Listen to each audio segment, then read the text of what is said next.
Doy un breve resumen biográfico suyo. Es ingeniero eléctrico con un doctorado de la Universidad de Purdue en Indiana, Estados Unidos. Fue profesor del Departamento de Ingeniería Eléctrica y de Computadoras del RUM por 23 años. Es jesuita y tiene una licenciatura eclesiástica en Teología Fundamental del Centro Sèvres de París, en Francia. También es doctor en Teología Fundamental de la Universidad Católica de Lovaina, en Bélgica. Ha sido profesor asociado en la Facultad de Teología de la Pontificia Universidad Javeriana en Bogotá, Colombia, y ha publicado múltiples artículos de teología, filosofía e ingeniería en libros, revistas indexadas y congresos sobre temas como la violencia, la neurociencia y la teología y antropología. Menciono el título de una de sus publicaciones: Resistir creativamente a la violencia del instrumentalismo tecnocrático global. Aportes de la ética teológica para un desarrollo tecnológico reconciliado con la creación. Y pues estamos aquí para aprender sobre un documento importante que ayudó a preparar para el CELAM, fue publicado también por el Vaticano, sobre esta herramienta tecnológica que es la inteligencia artificial. Así que pido un fuerte aplauso para Luis Jiménez y le cedo la palabra.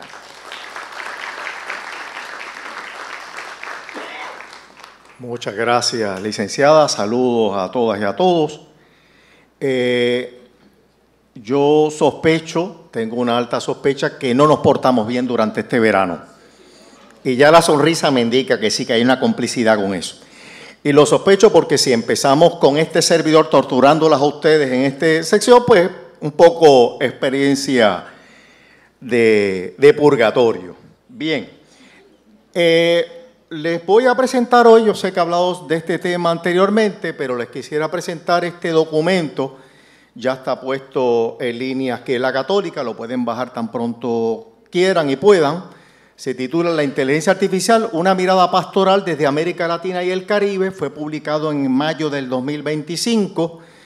Es de un equipo de reflexión de la Conferencia Episcopal Latinoamericana, la conferencia de obispos de esta región grande, en términos de población de la Iglesia Católica, en cual, pues, privilegiadamente para nosotros la Católica participamos ahí. Tuvo su grano, más que un grano de arena, la Católica en la redacción de ese documento. Ese documento es fruto de un equipo interdisciplinario, netamente interdisciplinario. Ahí hay sociólogos, teólogos, filósofos, bioeticistas. Hay un joven haciendo el doctorado en inteligencia artificial y educación. Hay una sección de educación muy rica, muy buena. Economistas, de verdad que fue un equipo muy bueno. Recuerden que no hace mucho salió de Vaticano un documento, Antiqua et Nova. Este es un documento BBDS, pero también es un documento muy particular para nuestro hemisferio, para nuestra región, y con un enfoque más pastoral, sin dejar también la reflexión teológica.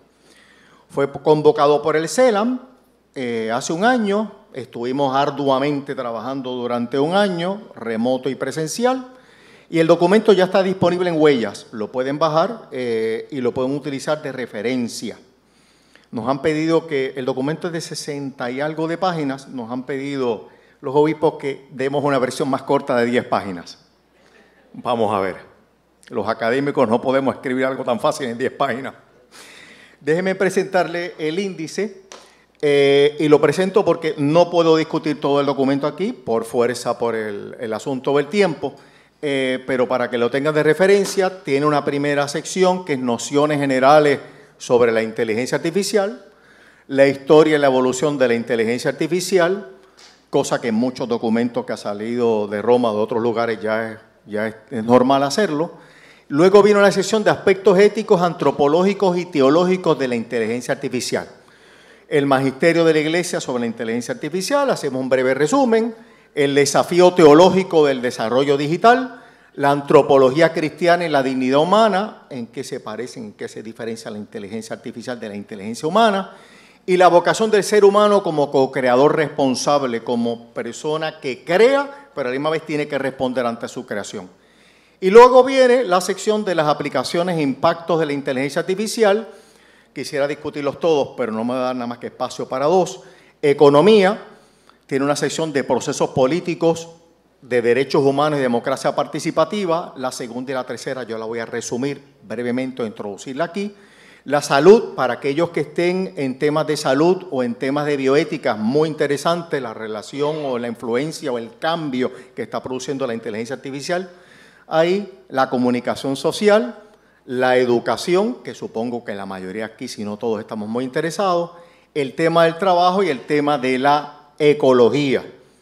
Finalmente tiene unas propuestas pastorales y un anejo sobre las regulaciones existentes en materia de la IA, una discusión sobre las distintas normas jurídicas que se están elaborando, a pesar de que sabemos que en Estados Unidos están en retroceso, están en dirección opuesta.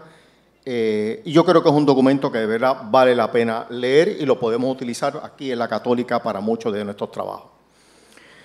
Comienzo repitiendo, yo sé que esto lo he discutido antes y ustedes lo saben, pero ¿qué es la inteligencia artificial? Son sistemas que realizan tareas que requieren la inteligencia humana y están diseñados para percibir, y percibir aquí se entiende de manera metafórica, no es la percepción humana, interpretar datos, no es la misma interpretación, no es la misma hermenéutica humana, jamás. Aprender de las experiencias, aprendizaje es otra cosa, y tomar decisiones de manera muy similar a como lo haría un ser humano. Y ese es el tema, me parece crucial, que aparece en muchos textos, que imita o simula la inteligencia humana o la acción humana. A mí me parece, fue parte de la reflexión del equipo, que hay que comenzar a plantear un principio antropológico que nos ayude, porque tenemos dos tendencias. Están los que canonizan la inteligencia artificial nos va a resolver todo.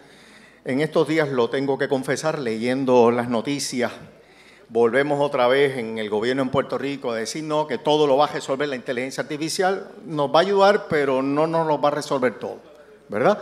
Es un ejercicio de algunos de canonizar, beatificar, declarar que ahí todo se va a resolver, pero está el otro extremo, también dañino, de que demonizar toda la inteligencia artificial es maligna, es perversa. No. Tenemos que distinguirlos ¿para qué? La inteligencia humana o los actos humanos y la inteligencia artificial para mejor integrarlos. No es para ponerlos a pelear, ni tampoco para absorber uno en el otro. La inteligencia humana resuelve problemas, eso es innegable, y nos ha ayudado en el proceso de evolución a sobrevivir como especie, eso es innegable. Pero no es solamente eso, es también una búsqueda de sabiduría, de sentido de la vida. Y depende de unos momentos como es la experiencia humana, el lenguaje y la razón, que la razón lo que busca es el fundamento de las cosas. Pero no solamente eso, hay una inteligencia práctica, una sabiduría práctica, que ha estado en la tradición filosófica no solamente occidental, también en la oriental, que es la valoración, la capacidad de valorar cosas, deliberar a la hora de tomar decisiones complejas, que no hay una sola decisión, la toma de decisión y la acción. La inteligencia artificial lo que se enfoca es en resolver problemas. No es sapiencia humana, no es la búsqueda de la sofía. Y es una manera particular de hacerlo. Son algoritmos que simulan tareas cognitivas humanas y la inteligencia se describe. Si usted lee la mayoría de los textos, incluso técnicos de inteligencia artificial, hay un enfoque instrumental de la inteligencia, que es estrictamente resolver problemas. ¿Y cómo lo hace? La inteligencia artificial resuelve problemas, a diferencia del ser humano, mediante un proceso matemático de optimización, ¿verdad? Y se optimiza que una función de utilidad, que lo que hace es cuantificar el beneficio para alguien o para algunos, ¿verdad? Russell, que es uno, escribió textos que lo usamos todavía hasta el día de hoy en los cursos básicos de inteligencia artificial, tiene un libro que salió un poco antes de ChatGPT, y me parece todavía muy válido, que se llama Human Compatible AI and the Problem of Control.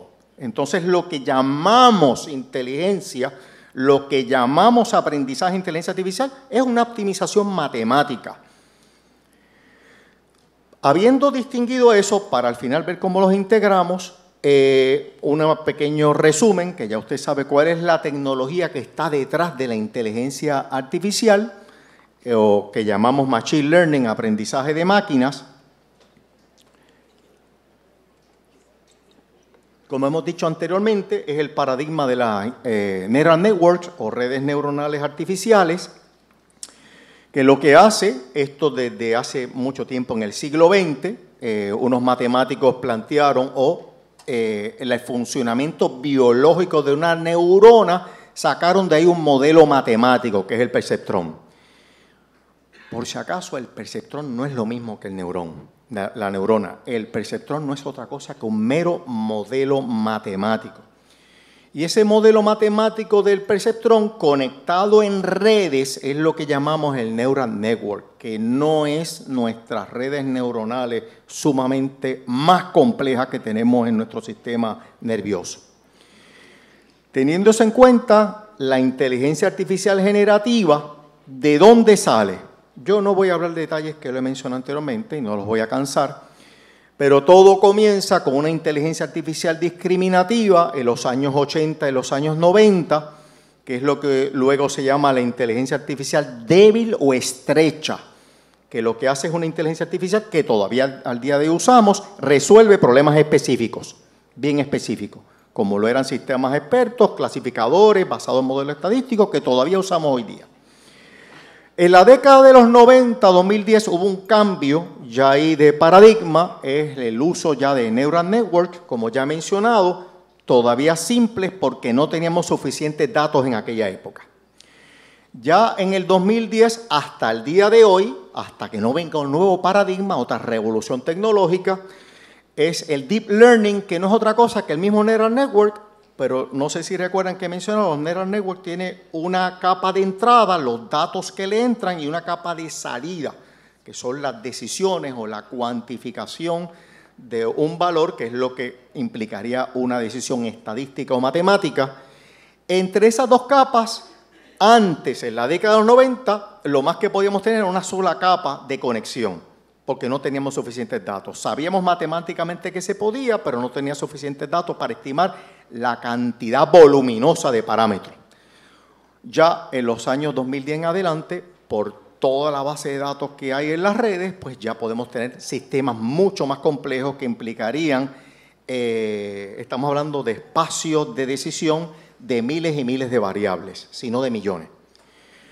En el 2017 ocurre otra gran contribución que produce un gran cambio de paradigma que hasta el día de hoy tenemos, que son los llamados transformers, que son modelos masivos de lenguaje. Eso es lo que ha permitido que en este momento, desde el 2022, tengamos ChatGPT, otros sistemas más, y DeepSeek, que es uno de los últimos, ya hay otros más, de los chinos. Menciono porque esto cada cierto tiempo aparece otro sistema particular. La IA generativa no es otra cosa que esas redes ya no para analizar datos y hacer sugerencias, sino para generar nuevos datos. Y esos datos nuevos, que se le llama creación en el sentido metafórico, no es la creación humana, ¿a qué se traduce?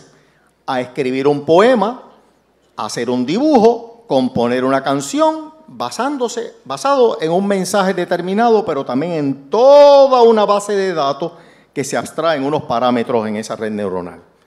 Ejemplo, ChatGPT, Bing Chat, Google Bard, DeepSeek y otros más que están saliendo cada 2 o 3 semanas. Podemos producir en este momento pinturas, generar música, imágenes y video, y también el descubrimiento de fármacos. Y esto lo menciono para que no vayamos a caer en que todo es malo, todo es perverso. No, estos sistemas nos pueden ayudar a hipótesis de nuevas estructuras moleculares que pueden producir o tengan la capacidad potencial de ser un nuevo fármaco.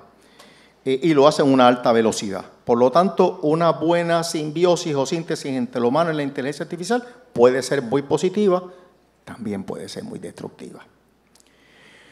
En términos de creación de textos, usa modelos masivos de lenguaje, usa aprendizaje profundo, conjunto de datos masivos, una arquitectura diseñada para generar texto, pero no solamente texto, sino también para generar música, pintura, etcétera, imágenes y videos. Dependen de prompts, que esta tarde se los explicarán de mejor manera que lo que yo aquí, que es una especie de petición o información preliminar una petición que se le hace a este sistema y el output que nos da una respuesta. Paso eso rápido para que nos entendamos en el lenguaje. Y una pregunta que siempre se suscita: ¿cuál es el futuro de esto? ¿Para dónde vamos? Miren, venimos de una inteligencia artificial débil o estrecha. Y cuando digo débil o estrecha, no es que no es capaz, es que está enfocada en algo particular, a resolver un problema particular. Como los sistemas de GPS, sistemas autónomos de transporte, guías discriminativas, son bastante potentes. Ya ha habido un cambio y estamos en un IA generativo o generativa, ¿verdad? Que es donde estamos ahora. ¿Hacia dónde se dirigen? Recuerden que en este momento, si anteriormente, estamos hablando de la década de los 60 hasta los 80, era la academia la que guiaba, la que era inspirada o inspiradora de muchos de estos procesos, aunque habían compañías privadas, claro está, en este momento quien dirige esto es el capital financiero mundial. No tengamos la menor duda. Es el capital financiero mundial. OpenAI, que nace para desarrollar códigos abiertos para que participe de manera democrática. Mucha gente salió de ese, de hecho, no debería llamarse OpenAI, salió de ese paradigma, está en el paradigma de generar capital por el capital mismo.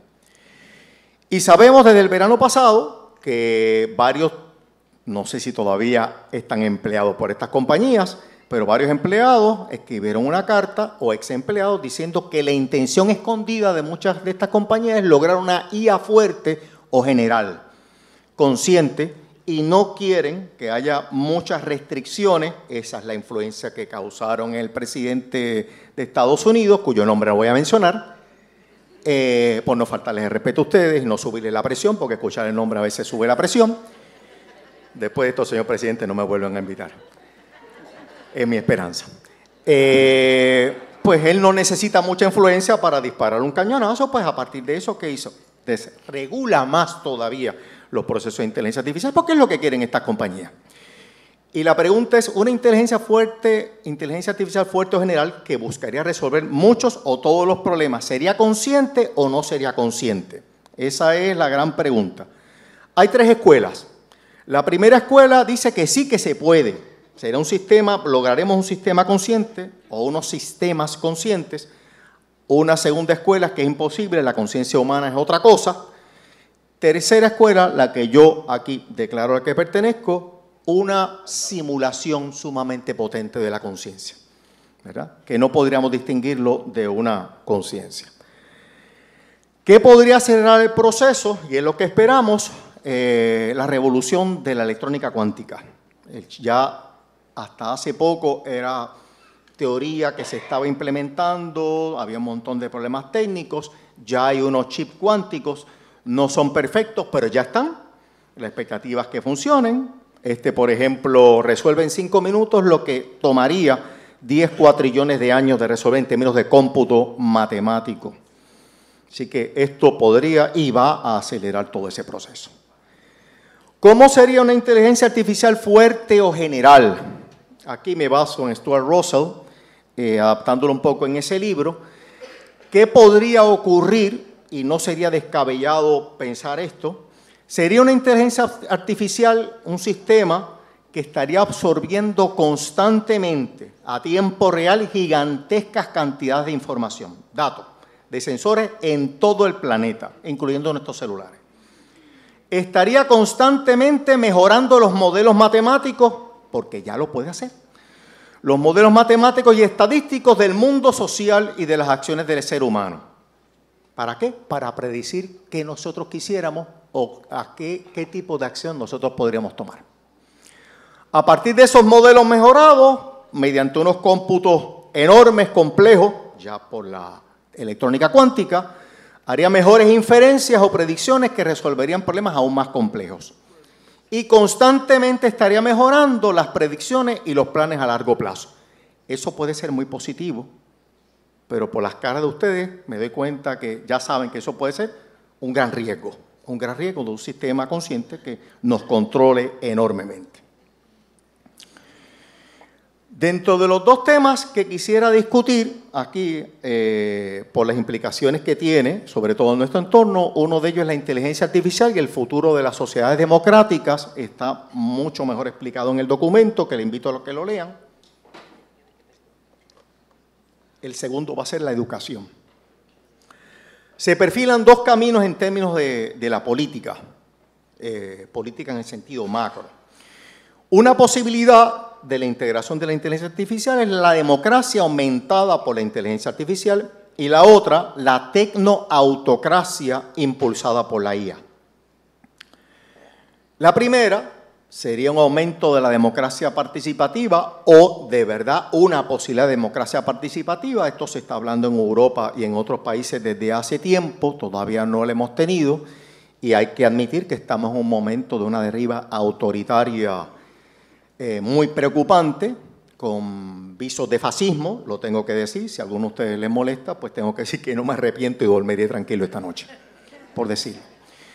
Le utilizaría una verdadera democracia participativa, la IA, para fortalecerla. ¿Y cómo lo haría? Pues serían unos sistemas que nos ayudarían a promover y respetar los derechos humanos, nos ayudaría sobre todo a deliberar públicamente los grandes temas para facilitar la toma de decisiones informadas. Y es que la democracia participativa o la sociedad deliberativa, dicen otros, pues tenemos que participar todos de alguna manera en la gran toma de decisiones, cosa que hay que admitir que en este momento estamos más lejos. Idealmente, en ese esquema, la inteligencia artificial nos podría asistir en comunidades en la comunicación, que es muy compleja, cómo integrar a grandes masas de la población en esa comunicación, en esa deliberación y sobre todo a la construcción de consenso, porque nos haría más disponible mucha información buena. Todos son elementos esenciales, esos tres: comunicación, deliberación. Deliberación es los pros y los contras de una decisión o de unas alternativas. Y la construcción de consenso, pues eso es esencial para afrontar temas tan complejos como el cambio climático, a pesar de que hay negacionistas como hay terraplanistas también, ¿verdad? La otra posibilidad, la tecnoautocracia, ahí, claro, ante el temor de dos cosas. Tenemos que admitir que tenemos una generación de líderes a nivel mundial que sus capacidades a veces palidecen. Vamos a decirlo de una manera poco fina, pero vamos a decir. O tienen una deriva autoritaria muy fuerte y los problemas serios que tenemos de corrupción. Pues muchos dicen, pues vamos a quitarle esas grandes decisiones a esos sistemas, a esa gente, y vamos entonces a objetivarlo en un sistema de inteligencia artificial. Por lo tanto, proponen algunos un sistema que reemplace progresivamente la toma de decisiones humanas en la esfera política. Pero el escenario extremo es que los sistemas de inteligencia artificial se consideren más aptos para dirigir los asuntos públicos que los ciudadanos o los políticos, y eso es peligroso. Tiene una serie de riesgos, que el documento lo discute muy bien: un menoscabo de la democracia participativa, priva a los ciudadanos de su rol en la deliberación y en la toma de decisiones, aspecto fundamental de la democracia. La democracia supone que los ciudadanos están muy bien formados, están educados, están al día en los hechos y son capaces de tomar decisiones. Es un presupuesto muy abstracto que no siempre se cumple, pues se cumpliría mucho menos en estos sistemas. Resultaría peligroso, ¿verdad?, que se tomen decisiones políticas sin conocer los fundamentos. El problema del black box, que lo hemos mencionado anteriormente. No sé cómo este sistema artificial, de inteligencia artificial, llega a esa conclusión. Y nos enfrentamos a los problemas de los conocidos sesgos que siguen habiendo, siguen existiendo, y la falta de explicación, cómo fue que se tomó esa decisión. Si hemos tenido problemas en la banca de que se utilizan estos sistemas para otorgar o rechazar hipotecas y después se ha descubierto que lo hicieron por prejuicios sociales que estaban en los datos con que se entrenaron estos sistemas, imagínense en grandes temas de decisión a nivel mundial. El uso de y aquí en Puerto Rico quieren utilizarlo el gobierno ahora para entrevistar a la gente para ver quién va a trabajar en el gobierno o quién no. Se me zafó, me prometí que no lo iba a decir, pero se me zafó. Perdón, señor presidente, pero no me arrepiento. El uso de la inteligencia, eso fue un pequeño resumen de temas que discute política y de los grandes debates que aparecen en ese documento. El uso, estoy anunciando el documento, no vayan a pensar que yo tengo acciones económicas en eso y si con usted lo baja yo voy a ganar dinero, nada que ver, nada que ver. En la educación, que es un tema que nos interesa mucho a nosotros, obviamente tiene unos beneficios, también hay que evitar los dos extremos, demonizar o canonizar. El rápido procesamiento de datos y la gestión de estadísticas. El Colegio de Educación nos está ayudando a la Escuela de Teología en integrar muchas de estas cosas y nos damos cuenta del valor enorme que tiene y lo mucho que nos ayuda. Simplifica operaciones a través de plataformas virtuales. Puede ser una herramienta útil para generar y comprender textos. Puede fomentar, y noten que usa el verbo poder, puede fomentar el aprendizaje autónomo. Los estudiantes pueden desarrollar un aprendizaje activo, por ejemplo, la búsqueda de información y promoción de la investigación. Los estudiantes pueden formular preguntas abiertas a los algoritmos y luego criticar sus respuestas con lo aprendido en clase. Es un sistema, es una manera, un método que se está utilizando mucho y que rinde en muchos casos mucho fruto positivo. Y así a la misma vez desarrollar un pensamiento crítico a la hora de interpretar los textos. Pueden desarrollar debates con la respuesta de los algoritmos y pueden presentar argumentos en contra. Esto teniendo en cuenta un dato que se escucha en todas las universidades de los profesores. La generación que nos está llegando ahora es la generación que sufrió María, los terremotos y que sufrió la pandemia. Podrán saber la mecánica de leer, pero tienen dificultades a la hora de interpretar los textos. Y ustedes lo saben, eso es un serio problema con lo que nos estamos enfrentando ahora. Estudiantes pueden practicar sus destrezas en el aprendizaje de otros idiomas, etc. Tiene una serie de limitaciones que menciona ya un artículo de Patricia en ChatGPT en College Education, artículo que, si mal no recuerdo, el Colegio de Educación nos facilitó a la Católica, muy bueno, y se lo agradezco. Dice Patricia, que ha estudiado esto, debe usarse siendo consciente de sus limitaciones y consideraciones éticas. No hay que canonizarlo, tampoco demonizarlo. No pueden reemplazar la experiencia humana, elemento fundamental de la inteligencia particular nuestra, en asuntos complejos, matizados o emocionalmente sensibles, porque no es así que opera estos sistemas. Y entrando más en detalle en el documento plantea que el uso de la inteligencia artificial está transformando ya radicalmente el aprendizaje, las relaciones pedagógicas, que recuerden que en un modelo donde la educación no es mera transferencia de datos ni de información, sino que el supuesto fundamental de la educación es que la relación entre los pares, la relación entre el responsable máximo de la educación, que es el profesor, la profesora, y el propósito, el objetivo de la educación. Se podría pensar en el uso de la inteligencia artificial, podemos caer en la tentación de reducir la educación a simple transferencia de información, tema que ha sido criticado como una pedagogía clásica de mera transferencia de datos a los estudiantes. Y se deje de lado otras dimensiones fundamentales del sujeto de la pedagogía, como es la dimensión sapiencial, la búsqueda del sentido de la vida, la dimensión relacional, la interpersonal intrínseca, que todos son intrínsecas al hecho educativo. Y podemos crear, dice el documento, macrocéfalos, mentes muy llenas de muchas ideas, pero inconexas. Yo creo que eso es lo que es el gran problema que podemos tener. De hecho, es curioso que el paradigma que propuso el Papa Francisco, voy a usar una expresión que se usaba mucho en la Iglesia, de muy feliz memoria, decía que lo que debe orientarse la educación católica es ayudar a las grandes síntesis que necesitamos tener en este momento. Aquí no, aquí es al revés. Un montón de ideas inconexas y dispares en la cabeza y a veces incluso con grandes inconsistencias. La IA es un mecanismo que verdaderamente nos permite acelerar el proceso. Innegable, eso hay que defenderlo porque esa es la realidad. Pero no puede ser un sustituto del pensamiento.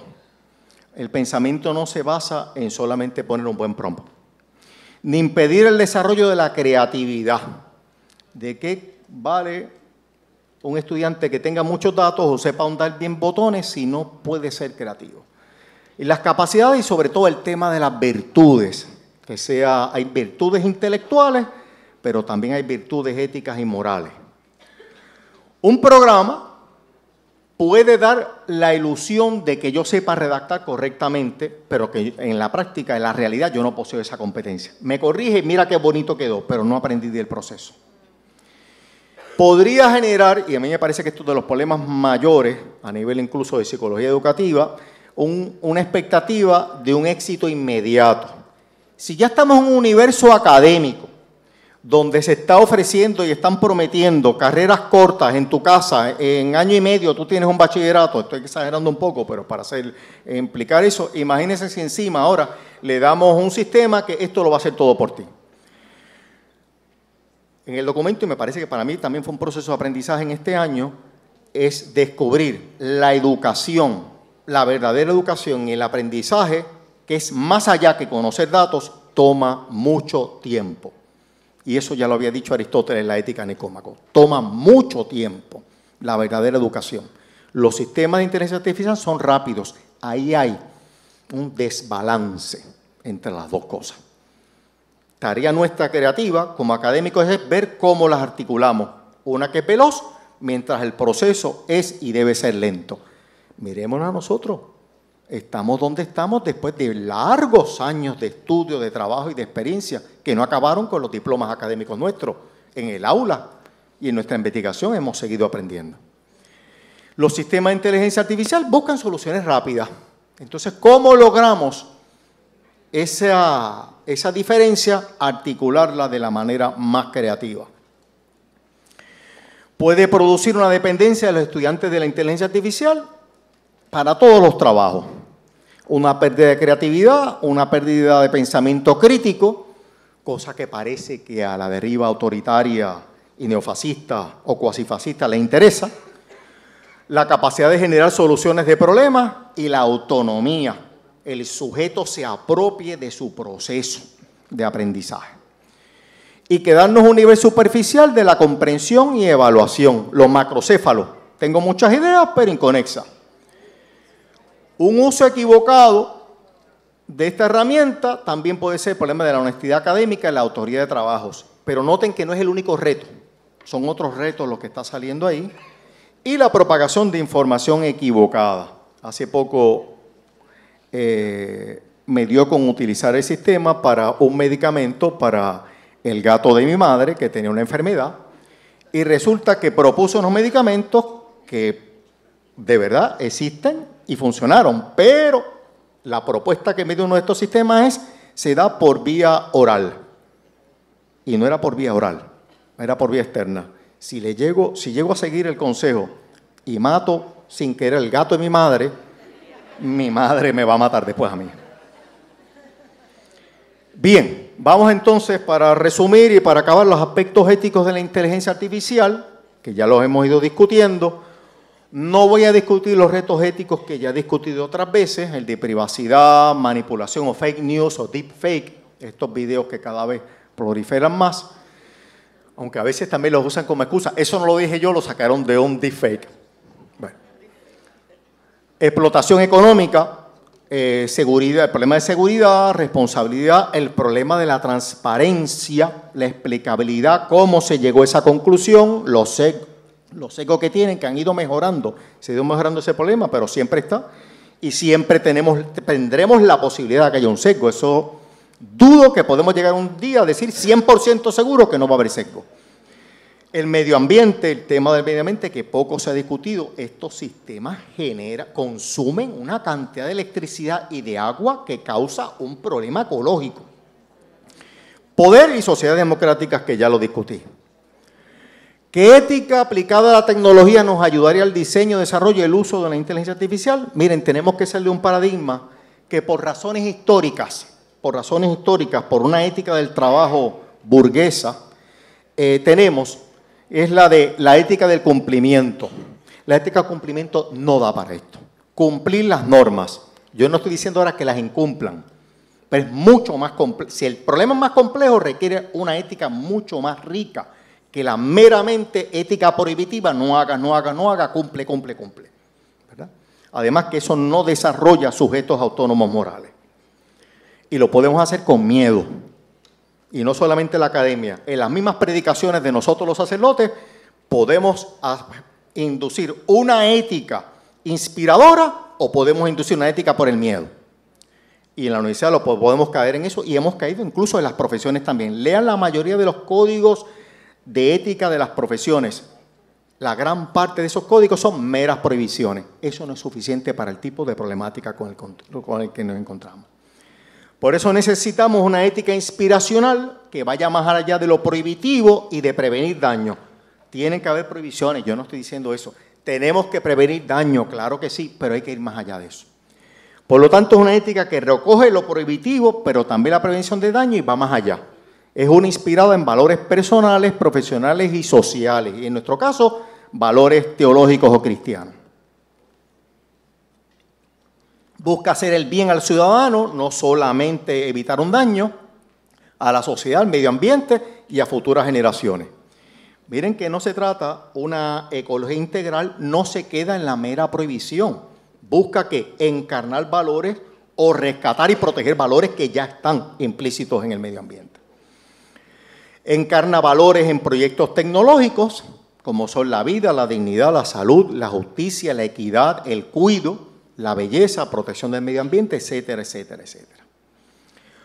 Toda una ética que realiza esto es el proceso de deliberación moral, deliberar los pros y los contras de una decisión. No tengo el tiempo para discutir todo, estoy obsesivo-compulsivo mirando el reloj.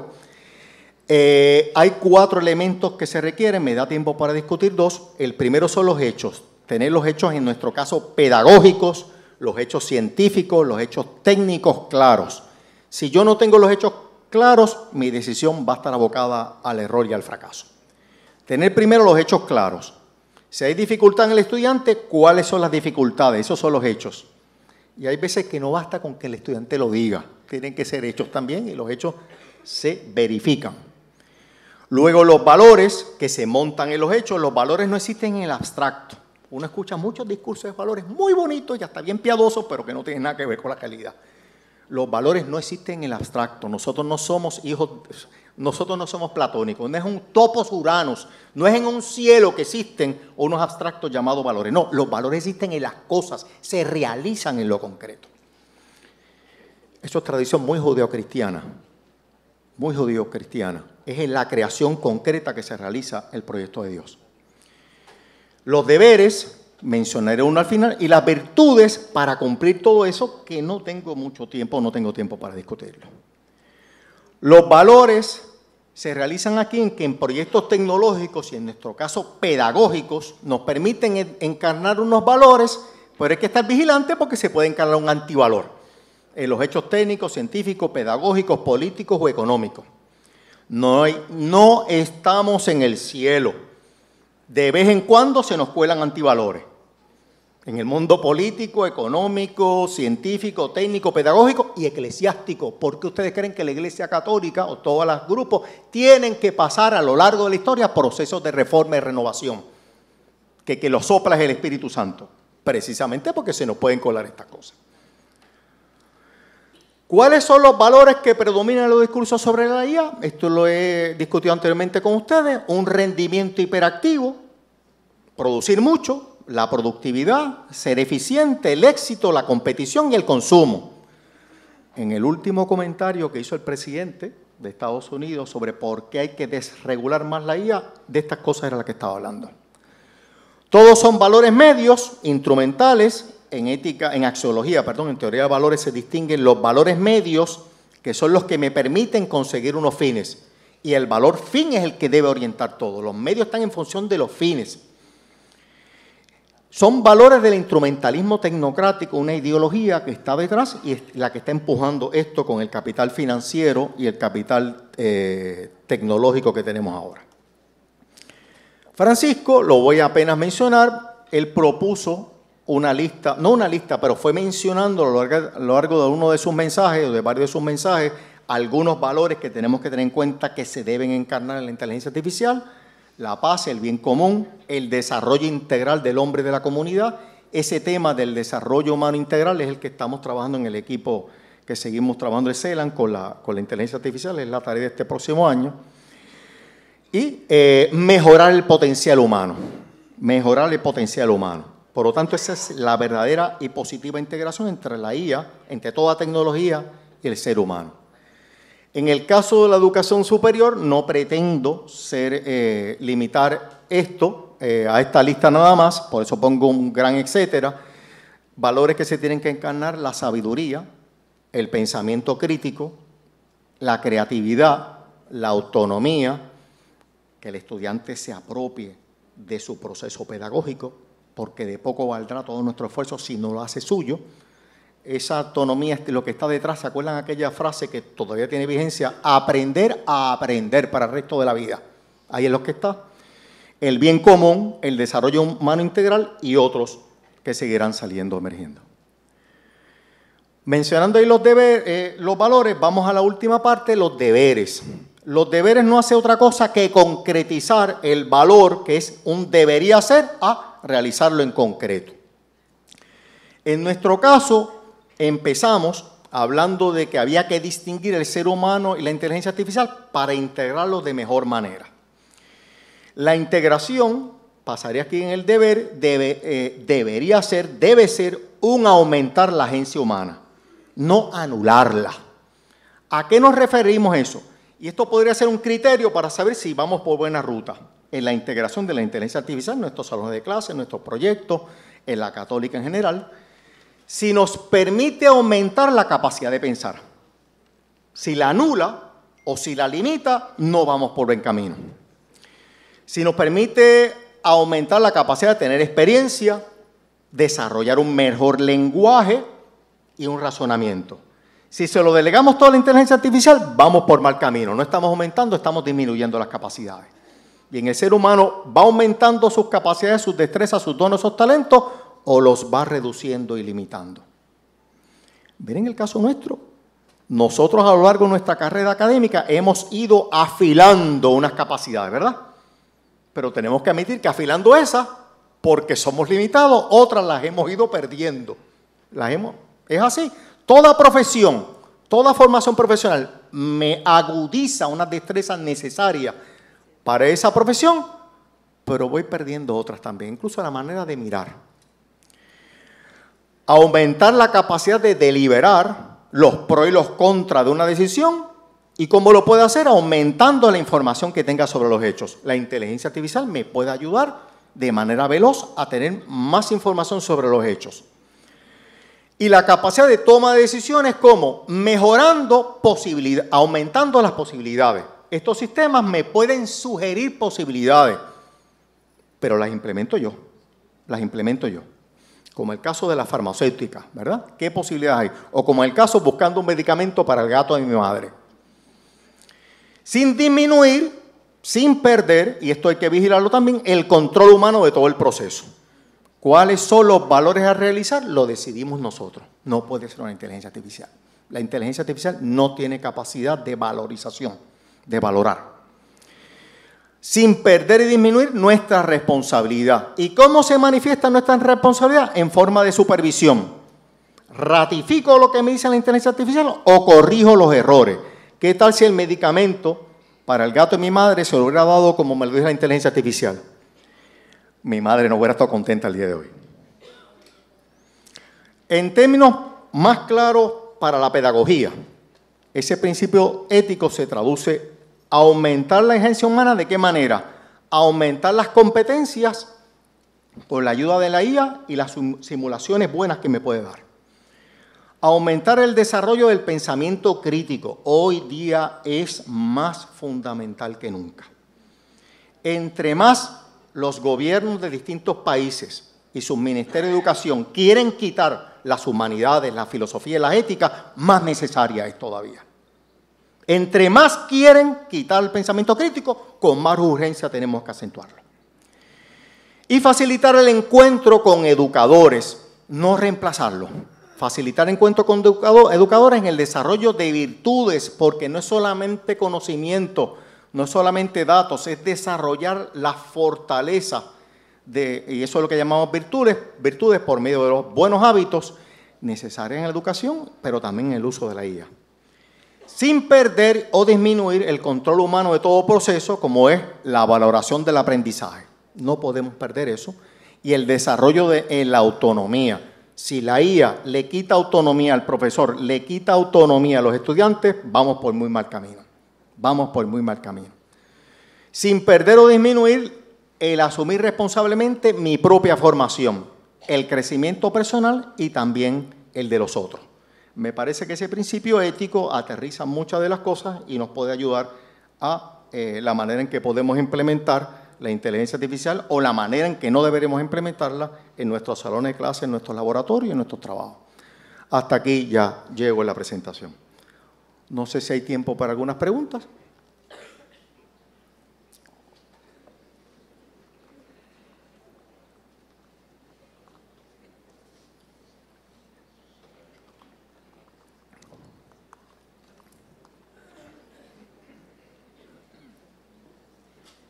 No hay preguntas. En confianza tenemos un micrófono. Sí. Si se pudiera acercar al micrófono, doctora Chiaro.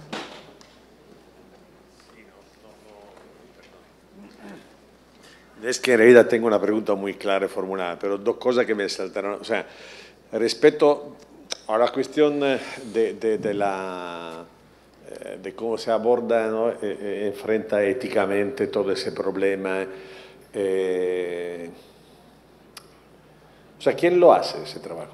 O sea, quiero decir, ¿no? O sea, por un lado hay la fuerza, el poder del capital, que tiene dinero, que tiene poder. A ver, no podemos dejar que esto pase así o siga siendo así. Bueno, ¿y quién lo hace? ¿Quién construye la alternativa? ¿Quién...? O sea, no sé, quiero decir, no lo sé formular bien, pero es el problema de la, digamos así, o sea, esa debería ser la tarea de la política, ¿no? La tarea de la política. Todo. Y la política donde todos somos ciudadanos. Pero también después ahí el problema es que de nuevo uno dice, bueno, pero ¿qué confianza tenemos en la política o si la política ya no está comprometida? O sea, vamos atrás y diciendo, bueno, entonces ¿dónde aterriza o dónde empieza ese proceso para eventualmente no, reconstruir, digamos, la sociedad política, la prevalencia de la política sobre la finanza, sobre el capital, sobre el empleo? O sea, esa es la duda grande que... Y la otra, la cuestión tampoco yo tengo una pregunta clara, pero bueno, puedes decir, añadir algo más, ¿no? Sobre la cuestión del pensamiento crítico. Yo creo que este es un estribillo que yo voy escuchando desde 40 años en todo el mundo alaba el pensamiento crítico, pero me parece que estamos diciendo que a pesar de que se continúa a hablar del pensamiento crítico va disminuyendo, ¿no? Sí. Entonces digo, bueno, pero este bendito pensamiento crítico es un fantasma que no sabemos dónde llega, dónde va. ¿Cómo se fomenta el pensamiento crítico? ¿Quién lo fomenta? ¿No? Quizá ahí sí viene al final la cuestión de qué se hace en el salón y cómo se hace en el salón, sí. ¿No? Porque está muy bien decir que hace falta pensamiento crítico, pero de nuevo, no cae del cielo, ¿verdad? No. ¿Quién lo hace? No nos ayuda la sociedad, la mentalidad, sí. Menos aún... y entonces, ¿de dónde brota el pensamiento crítico? Sí, la primera pregunta, no te me vayas por si se me olvida la segunda. La primera pregunta, quiero dejar claro, para que también no vayamos a caer en una desesperanza, hay compañías, la mayoría son pequeñas, que están integrando la inteligencia artificial o desarrollándola en una perspectiva muy similar a esta. Existen ya. No son las que generan más capital, pero existen y tienen objetivos claros y tienen unos valores fines de a donde quieren llegar. Yo he estado en ponencias y en paneles donde viene gente de compañía con eso claro. No quiere decir que yo converja en todo, esté de acuerdo con todo lo que plantea la compañía, pero sí ahí es claro que tienen unos valores y no van por este instrumentalismo tecnocrático ni por este capitalismo digital, que es la nueva fase que se está planteando. Saben que el capitalismo se ha ido desarrollando de distintos modos a lo largo del tiempo. Yo distingo, eso no lo hago yo, lo hace la doctrina social de la Iglesia, entre una cosa es una economía de mercado con empresas donde esté la democracia regida por los valores, otra cosa es una ideología que lo único que impera es la codicia, que es un pecado capital, y lo que busca es solamente el afán de lucro y que es capaz y que no le preocupa destruir las vidas de los seres humanos con tal de generar capital. Eso segundo es lo que es perverso. A eso es lo que nos estamos refiriendo aquí. ¿Quiénes? Todos los ciudadanos. En el caso nuestro, toda persona que tenga conciencia es responsable. Eso no solamente en el plano político, en el plano económico, en el plano académico, en el plano cultural.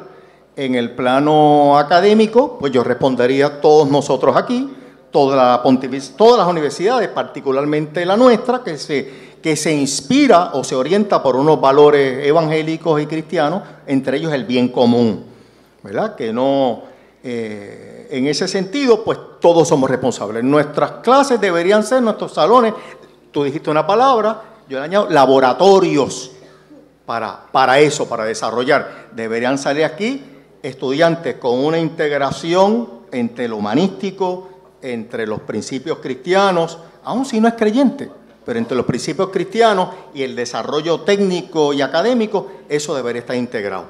Lamentablemente está dominando en este momento a nivel mundial la compartimentalización, la fractura entre yo aprendo una cosa en un curso de filosofía, salgo del curso de filosofía y me olvido de eso y voy para otro curso técnico, ¿verdad? Eso hay que lograr, que es lo que propuso el Papa Francisco, un paradigma de integración, de una visión más holística. Ante lo segundo, me imaginé que si me iba a olvidar, la pregunta era... Era sobre... se me olvida a mí también, ¿verdad? No. Estos profesores... No, el pensamiento crítico. Pensamiento crítico. Mira, dos cosas. Todo el mundo se llena la boca de pensamiento crítico, pero después el problema es... Y esto, tú sabes que esto viene del mundo clásico griego, krinein, de donde viene lo crítico, que es la capacidad de filtrar, ¿verdad? Filtrar, pasar por un sedazo para que no se nos cuele algo dañino. Entonces, el pensamiento crítico no es lo mismo que criticón, es la capacidad de esto... O perdonen la metáfora, espero no ofender a nadie, de ser como un buen perro sabueso. A mí esto me huele mal. Esa capacidad inicial de que a mí esto me huele mal es importante. Pero no solamente en el mundo de los pensamientos, de los sentimientos. Y es curioso porque tengo que decir, últimamente estoy leyendo los padres del desierto, los monjes del siglo IV, y constantemente sus textos uno escucha que ellos están diciendo hay que vigilar los sentimientos y los pensamientos. Pero no solamente los internos míos, sino los que me vienen de fuera. O sea que en el plano místico hay una dimensión crítica también. Hay una dimensión para los monjes del desierto porque es lo que quiere sacarme de mi relación amorosa con Dios. Y hay una dimensión teológica también en los profetas que siempre estaban vigilantes porque están los antivalores del antirreino tratando siempre de entrar. Entonces hay una dimensión intelectual, hay una dimensión afectiva y espiritual y hay una dimensión teológica con lo que es crítico. Y yo le añado un quinto elemento, la propia deliberación. Los pros y los contras, ser capaz de deliberar no es porque tal compañía o tal presidente lo promueve, sino que esto tiene unos en contra tan grandes que no puedo aceptar ese proyecto. Es un conglomerado sumamente amplio de lo que es el pensamiento crítico, no solamente pensamiento criticón, de hecho no debe ser criticón. No, una de las cosas que me viene a la mente es, y que también es lo que yo le vendo a mis estudiantes, que cada uno de nosotros tiene un principio crítico que es lo que la Biblia llama el corazón. Quizá desde ese punto de vista, en la última encíclica del Papa Francisco, la Dilexit Nos, que habla de esto, que yo todavía no lo he leído. Lo he leído también porque yo para leerlo quiero tenerlo en papel, y me he llevado a la sorpresa que las librerías católicas en Puerto Rico no tienen la Dilexit Nos. O sea, digo, sería bueno que lo tuviera la librería pionera, ¿verdad? Digo. Sí. Sí. Perdón un momentito, añado, ahora que dice eso, perdóname. El tema del corazón en la Biblia nos indica también por dónde va la cosa. Miren que otra vez en Occidente hemos compartimentalizado, hemos separado y dividido. La expresión de gran carga metafórica, pero originalmente era bastante física, del corazón, lev o levab en hebreo, cardia en griego, es esa dimensión del ser humano que incluye a la vez el pensamiento. La capacidad de pensar para los griegos no era en el cerebro, igual que para algunos griegos era el corazón. Un error, pero el tema aquí no es ese. La capacidad de sentir, la conciencia humana, la capacidad de deliberar qué es lo bueno y qué es lo malo. Todo eso es el corazón. Por lo tanto, todo eso que llamamos pensamiento crítico debería estar unificado en el ser humano. Eso no se logra de la noche a la mañana. Eso toma todo el proceso pedagógico. El gran problema, y yo me atrevo a decir tragedia, de la pedagogía a nivel mundial en este momento, no es culpa de los pedagogos, por si acaso, pero donde nos enfocamos es transmitir información. Los grandes temas en los que nos jugamos la vida, como deliberar qué voy a hacer con mi vida, eso no le enseñamos. ¿Cuántos de nosotros prácticamente el último semestre, los últimos meses antes de graduarnos, y qué voy a hacer ahora? No nos enseñaron. Aristóteles, la ética de Nicómaco, dice que la frónesis, la deliberación, hay que enseñársela a los párvulos desde niños, por lo complicada que es, y no lo estamos haciendo. No lo estamos haciendo. Estamos creando macrocéfalos. Perdóname. Sí, buenos días. Me ha encantado el término macrocéfalo. Se puede aplicar a tantas cosas. Sí, yo aquí profeso pues biología. Cuando yo estaba en grado 11, yo le pregunto a mi profesor Olivieri qué él esperaba de mí en la presentación que me había asignado. Entonces él me dijo, acuérdate que tú tienes que ser el experto del tema cuando te pares allá adelante. Pues yo he tenido que modificar las rúbricas de las presentaciones que me hacen los estudiantes. Le he cortado el tiempo de presentación y le he tenido que dedicar más tiempo a que ellos me discutan. Ciérrame esa slide, dime en tus propias palabras. Y entonces la voy a tener que cambiar de nuevo porque le voy a tener que dar más puntos a esa parte. Porque definitivamente escriben cosas que yo digo, wow, si yo escribiera así, men. Y entonces, pues yo lo que he tenido que hacer ha sido eso, modificar las rúbricas y entonces en la presentación apágame y explícame. Sí. Y pues, en la sociedad que vivimos hoy por hoy, que me hizo pensar la presentación, en la cual todo el mundo tiene la razón, esto va a ser bien complicado. Me recuerdo los Simpsons que cuando Lisa tiene un pensamiento profundo, hay hasta un botón que aprietan los del gobierno. Hay alguien con pensamiento independiente, ¿verdad? Entonces, peligro. Entonces, es bien complicado porque ahora mismo yo digo que nosotros vivimos en una supuesta democracia, pero con pensamiento de totalitario. Y entonces eso está dentro de la democracia. Entonces es como que para un solo lado nada más. Y de nuevo, con esto de que todo el mundo tiene la razón, no, zapatero a su zapato, pasa esto y lo otro, que hay que ver entonces cómo eso también se ataja. El pensamiento crítico, y gracias un montón, Carquillo, el pensamiento crítico requiere humildad. Yo no lo sé todo, tengo que escuchar a los que saben y buscar información. Sí. Creo que, no sé quién estaba primero.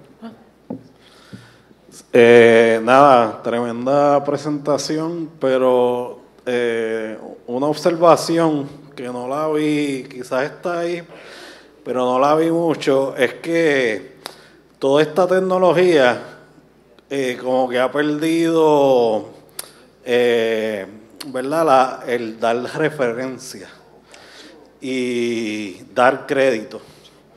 Todo esto, ¿verdad? Se entrena con libros, dibujos de personas, pero a nadie le han dado el crédito. Sí. Y entonces para mí, si estamos hablando de ética de la inteligencia artificial, es una tecnología que empezó con el robo, que no le ha dado crédito a nadie, se ha entrenado con un montón de cosas, en verdad yo no veo que tenga un buen paso en la ética. Sí, doctor, usted tiene toda la razón. No lo discutí porque lo había discutido en otras presentaciones y por la falta de tiempo, como lo había mencionado antes, yo dije para aburrirlo lo menos posible, pero sí, eso es un serio problema. Las dos vertientes que usted dice, tanto cuando se entrenan los algoritmos, al principio y todavía al día de hoy está ese problema, y a mí me preocupa más el tema de la desregularización, porque entonces quiere decir que ahora con más razón lo van a hacer, y en el tema de los que lo hacen en el salón de clase que Carraquillo acaba de mencionar. Los estudiantes preparan esos PowerPoint usando inteligencia artificial y uno dice, ¿es de ellos o no es de ellos? La respuesta al examen, ¿es de ellos o no es de ellos? Sí, eso es un serio problema. No lo mencioné aquí, pero era por eso. Pero usted tiene toda la razón. Es uno de los tantos problemas serios de los retos éticos que tiene. Sí, gracias por traerlo. En términos de la evolución de la inteligencia artificial, que de las tres posibilidades, la simulación de esa conciencia humana traería entonces problemas éticos nuevos y estrategias nuevas. ¿Cómo lo tendríamos que mirar? Sí, es una de las tres posturas, es la mía. Yo pertenezco a la escuela filosófica de que no existe una conciencia abstracta, aparte ni del cuerpo humano, ni aparte de una estructura como esta. Lo que existe son actos conscientes. En eso yo soy zubiriano, seguidor de Javier Zubiri y de otros más. El tema es si son actos conscientes o serían simulaciones de actos conscientes. Yo sí pienso que sería una tal simulación que pasaría las pruebas y no podríamos distinguirlo de un ser humano, ¿verdad? Las famosas pruebas que ustedes saben que se utilizan en los cursos de inteligencia artificial y los cursos desde hace muchos rubros. Sí, es unos retos incluso de la sobrevivencia de nuestra especie. Yo no quiero caer, ¿verdad?, en teoría de la conspiración, no quiero caer ahora que se nos suba más la presión, más de lo alta que ya está, pero la misma persona que yo he estado citando aquí, lo menciona aquí él ha mencionado, su libro, este libro completo, el de Human Comparable, AI and the Problem of Control, siendo un experto en inteligencia artificial, y cuando uno lee el texto se nota, es obvio que tiene una fuerte formación humanística y debemos aspirar. Estamos hablando de uno de los grandes pensadores de inteligencia artificial y tiene mucho conocimiento filosófico. Se pasa citando y hablando de los grandes filósofos clásicos. O sea, que este hombre no es un macrocéfalo, para empezar. Entonces tenemos que aspirar a que nuestros estudiantes de ciencia y tecnología y de todas las áreas sean gente que sean capaces de moverse de mi disciplina a dialogar con otras disciplinas. Su gran preocupación es que no estemos a la altura ética cuando ocurra lo que se llama el momento de la singularidad. Es el término técnico para una inteligencia artificial fuerte, consciente o simulación potente de una conciencia, ¿verdad? Lo que vaya a ocurrir. Él dice que nos tenemos que ir preparando hasta ahora. Incluso él propone en ese libro que deberíamos detener algunos de los desarrollos de la inteligencia artificial, sobre todo hacia la inteligencia artificial fuerte, hasta que no decidamos y veamos cómo ponemos sistemas de control en estos algoritmos y lo tengamos claro, ¿verdad? Eso es un problema, no sea que esto, aún una simulación potente de control, se nos puede ir de la mano. Él mismo lo reconoce en ese libro, en ese momento de singularidad. Y él está convencido, si es simulación o si es verdadera conciencia, eso no entremos en ese debate, que sí, que va a ocurrir. ¿Cuánto? No sabe. Él dice, en el libro dice, faltan una serie de breakthrough en inglés, de adelantos, de cambios de paradigma, de resolver problemas técnicos que todavía no hemos llegado. Un año después o 2 años después salió ChatGPT, ¿verdad? Pero es una de las personas que desde lo técnico está diciendo tenemos que poner límites a esto. No es que no lo busquemos, pero pongamos de acuerdo qué poder le vamos a dar a este sistema antes de... Y dice, no sirve solamente un botón electrónico que diga apágate. Este sistema sería capaz de descubrirlo, simularlo y detenerlo también. O sea que hay que empezar Por eso es que la ética se tiene que integrar en los mismos cursos de tecnología. No sé si le contesté la pregunta.